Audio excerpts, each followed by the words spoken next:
May I come, sir? Good evening, sir. Good evening. Yeah, have a seat. Thank you, sir. So you are Mr. Akash. Yes. Akash is your name. Yes, sir. And Gore is? My surname, sir. And Punjaram? My father's name. Father's name. Okay, please tell us more about yourself. So myself, GORE AKASH. I came from the Bhatipuri village of Jalna district of Maharashtra. I have done my graduation as MBBS from Shejs Medical College. And this is my third attempt with second interview at UPSC with Anthropology as optional. Okay. And last time, how much you got in interview? So 155. 155. So why this shift from MBBS to Anthropology? So anthropology is a holistic science. It studies the social science also and the biological part. What I study in the medical is the only biological part. So in order to understand the human for holistically, I think both are needed. So that's why I choose anthropology. Okay. So you are a doctor. Yes, sir. Now tell me, what is do we have the problem of obesity in India? Yes, sir. What are the causes? So we have dual burden, obesity as well as malnutrition. The causes of the obesity are the changing lifestyle, the sedentary lifestyle, the stress, the food habits, the junk foods. I think these are the... Okay. And as a doctor, what would you suggest? What should be done to deal with it? So the daily exercise, being conscious of your diets, healthy diet. No medicine. So I think it's better to have a natural things. Unless and until natural thing works, we should not start any medication for obesity. You have written something Advait. Yes. Do you know the meaning of Advait? Advait means unique, not a replica of something or there is no second copy. It's a unique one. So some movement was started in, if you go in the history of India. Advait, whose philosophy it was? Advait is a Shankaracharya. Yeah. Philosophy of Shankaracharya. So can you say what he exactly meant by it? It's very complex philosophy. What I understood is he talk about the unity between the soul and the Brahma. They are not a different thing, but as only the one thing. It was against in contrast with the Dvaita philosophy with the Madhvacharya. And you played Kho. Yes, sir. In my school. How does now name comes Kho? So Kho means get up. So when you give the Kho, the person will run to chase. Okay. Yes, you were playing at the school level? Yes, sir. Have you heard the term meritocracy? Yes, sir. What is it? So those having the greater abilities, those having the best skills should be given, rewarded. Okay. So how do we have meritocracy in India, saying that we also have these reservations? Yes, sir. We do have the meritocracy because the competitive exam we held, these are given on the merit basis, any job, employment, whatever education seat. But along with that, we also take into consideration the social justice angle because not everyone having the level playing field because of historical injustice they have may not be having the equal privileges or access to resources. So it's necessary to balance both merit versus social justice. Okay. Please tell us something about do you understand by juvenile justice? Juvenile justice. So it comes when a juvenile which is less than 80 commits any crime. So there is a dilemma. It should like whether there is a chance for any reformation or whether he should be punished. Okay. So do we have a law on it? Sir, which one? Juvenile Justice Act. So what does it say? So there is a juvenile code for the fast track course for that, and there is a special treatment for under it. So can a juvenile be kept in jail? I need to read about this, sir. Yeah, you need to read and you'll find it in the act itself. Okay. And what about LGBT? Have you heard the term? Yes, sir. The LGBT is the peoples having the different sexual orientation. Okay. And do you subscribe to their marriage? So there has been demand for the marriage among these because the marriage in India is a personal as well as legal institution, and it has many adoption, inheritance, other rights associated with it. By providing the legal status to their marriage, we are providing them rights and which is under the Article 21. So I do support. You do support. But there are issues related to cultural sensitivity and societal So acceptance. what problems can be expected? If you are a bureaucrat posted somewhere, you support it, what kind of problem can be expected? So there might be the protest from the society, the marginalization of that couple, and the protection of that like safety, security of that couple, that needs to be taken into account. Now tell me, if you have to give your house on neighboring house on rent, if a LGBT couple comes, will you be comfortable? Yes, sir, I will be comfortable. What is the problem in Manipur these days? Manipur. So the Manipur issue has been very complex issue. It's a multiple factor that are leading to the issues, the ethnic conflicts, the resource cuts, whatever the organized crimes, and it's a center to a drugs hub. So easy availability of drugs, arms. These are the main causes which leading to frequent conflicts. But which are the main ethnic groups? So Which are Metis and cookies. Metis, cookies. These are the groups. Metis and cookies. So what is the conflict? So the Metis is the plain area tribes which has been historically dominant, but there is a demand among them to get a ST status.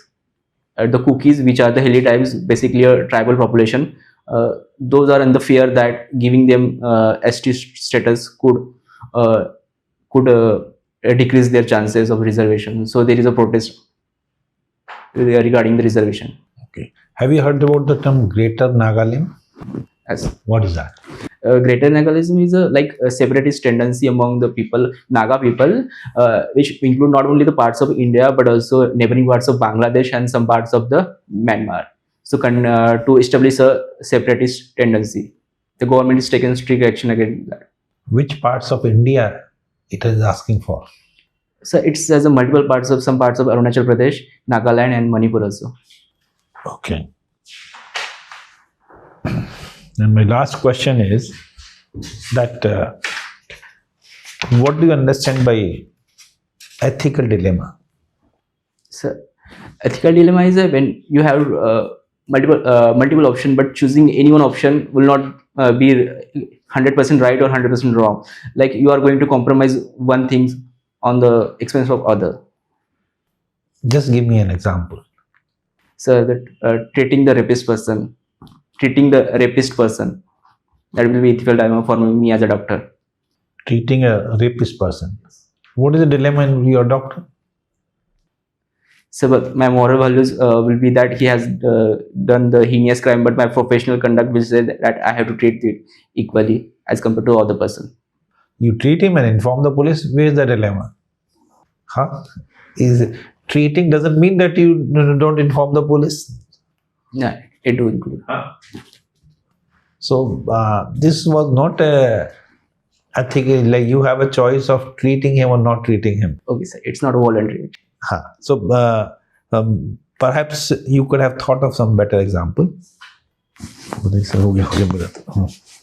Okay, Mr. Akash, what is doctor's oath? So these are the oaths we took before the admission into medical college, that how you will perform your duties, what responsibilities you are supposed to carry out, and what are your goals, all related to professional conduct. So in whose name it is taken? So Charak's. Initially it was the Hippocratic oath, now it is Charak's oath. No, it has been changed? Yes. Okay. What is the difference between these two, that Hippocratic oath and this Charak? So the substantive, the part, that is the same only, but just is the Indian version. So we have subscribed to the Charak oath. Can you just tell me the full oath, of Charak? Sir, I need to read about it, sir. Okay, fine. Please tell me the diseases which children suffer in villages and which leads to maximum fertility. So the malnutrition, the protein energy malnutrition, Quashier marasmus, these are the very leading. Wow. Malnutrition and? Quashier marasmus diseases, these are protein energy malnutrition diseases. Okay. And moreover, the anemia, the hookworm infestation in the stomach. Which is the number one disease which causes most deaths in villages amongst children? And neonatal asphyxia. What's that? difficulty in taking the breathing when the child is born. That is one of the leading cause of death. I thought it was diarrhea. In the elder children, when you compare the little children, it's aspects. Okay. And what is the leading cause of death amongst old people? These are the chronic diseases like diabetes and hypertension. These are the contributing factor to multiple diseases and leading cause of death. Any other? Cancer, one is cancer. Okay.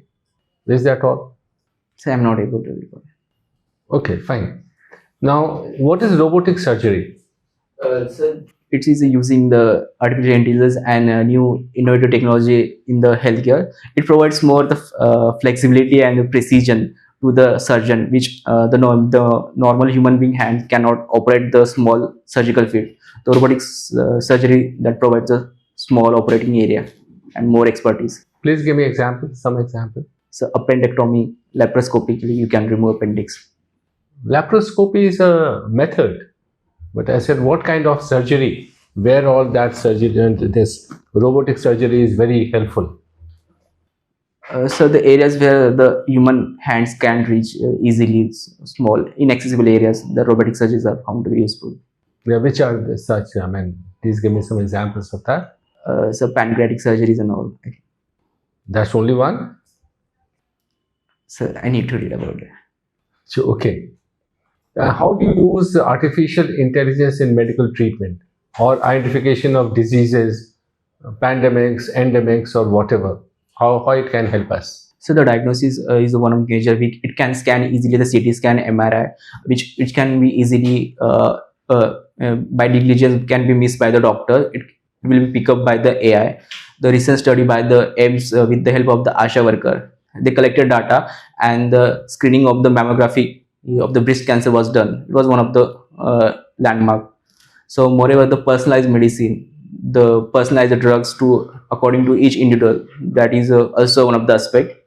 Drug discovery and vaccine development by biochemical modules and stimulation, that is also one aspect. Okay. Is there any relation between anesthetists and alcoholism? So both are the depressant, both depresses your central nervous system. No, is it that more and more practitioners of anesthesia are also getting into more and more of alcoholism? I'm not aware of that trend, sir. Okay, fine. You are interested in this evening brisk walking. What is the difference between brisk walking and fast walking? So brisk walking is upper pace of your normal walking. Like you don't get the out of breath. It's an upper pace of normal walking. And what is fast walking? Like you can get easily fatigue and out of breath. So that is the main difference between. So generally, how many kilometers in a minute, or how many minutes for a kilometer would be that brisk walking and fast walking?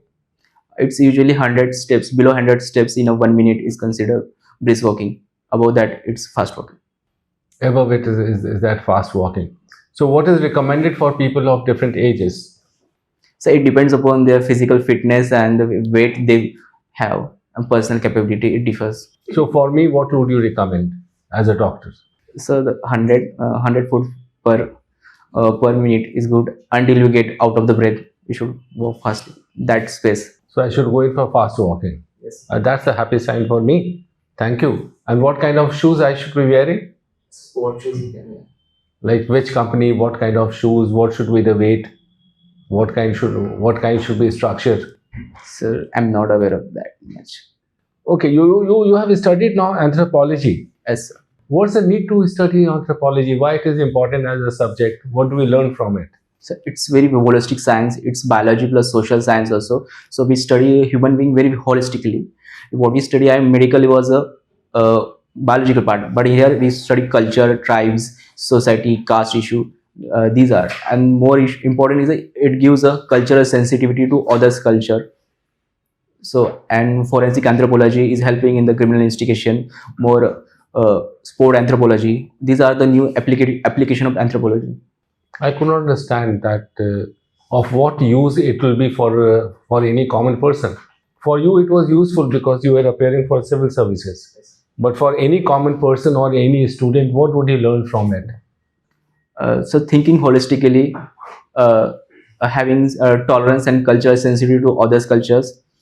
The developmental issues need to be seen in a different angles. All these, I think, it changes basically your perspective to see things from multiple angles. That all the subjects teach us. Why only anthropology? What is so special about it? So it deals with multiple parts. It has genetics, archaeology, human, society, culture. Like basically, we try to establish a relationship between any two subjects. It's a economical anthropology, religious anthropology. All subjects are dealt. So do you mean to say that instead of subjects studying all the subjects, I should study only anthropology? Yes, will that serve is the the purpose. the syllabus of anthropology is everything under the sun. Okay. Thank you.